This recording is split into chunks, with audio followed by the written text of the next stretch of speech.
welcome to a few fast tips to improve style on your essay once you've already written it. My name is Bethany Hathaway, and you can find me at excelsiorclasses.com. I have a little essay sample here written by a junior high age student, but this applies to really any age essay writing.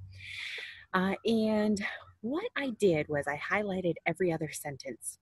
Okay, so you've written your essay, you just want to make it pop, you just want to add a little bit more finesse, a little bit more style. So one thing to do is highlight every other sentence with a good old-fashioned highlighter and paper, or in your word processor, as I did. There's a bunch of things you can see from this. First of all, you'll be able to tell if your sentences are all about the same length. Just visually, you'll be able to see that. From there, you can check to vary the sentence structure based on that length. So if they're all, he loves this, tree is this, he also this, that's going to show up with this highlighting a little bit more obviously, and you might say, oh, why don't I start with a introductory phrase of some sort, you know, though he was exhausted, he continued to this, or thinking quickly, you know, a nice participial phrase like that before you jump into your subject and verb. You'll also be able to notice if you have an occasional short, choppy sentence. Right here we have one, okay? And you do want those every once in a while, and you want to make the most of them. Make a really strong statement. Now, see, this sentence is nice and short. He also taught him how to survive being homeless. In the grand scheme of the story, A Single Shard, and this essay, that is not a really dramatic point. So the student might actually want to consider switching up that use of a short, choppy sentence for something a little bit more meaningful. Okay. He also learned how to make pain not feel so painful. Now that is a little bit more dramatic sentence and important in tree ears education. So that one could stay. Okay, so you highlight, you look to see if you have varied sentence length and varied sentence structure. You could take it to that next step.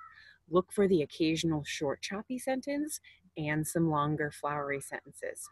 Okay, one other tip, and I can stop sharing this. By the way, I'm camping in Maine. Hope you like the rustic appearance here. I pulled up an essay by Robert Frost, The Figure a Poem Makes. This is a really complex argument Frost is making about the form of poetry, but listen to how he uses a figure of speech. Our problem then is, as modern abstractionists, to have the wildness of our writing pure, to be wild with nothing to be wild about. We bring up as aberrationists, giving way to undirected associations and kicking ourselves from one chance suggestion to another. Right now, your brain has probably gone to static, okay? But then look at what he does. Okay, so we're kicking ourselves from one chance suggestion to another in all directions, as of a hot afternoon in the life of a grasshopper. Oh, all of a sudden we can picture something, a hot afternoon, a grasshopper, he wants to jump all over the place, and we can say, oh, that's what we're like. We're like a grasshopper on a hot afternoon. He's like, do I jump here? Do I jump there? We have a image, more specifically a simile, to rely on to create meaning in a word picture.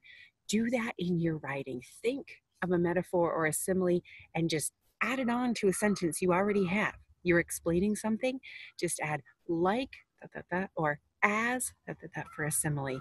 Nice and simple. And if you put in like 2 or 3 of those in your whole essay, your reader would feel so much more at ease and imaginative in understanding your point. Okay, a few fast style tips. Again, you can find me at excelsiorclasses.com. If you're interested in hearing more, thank you very much.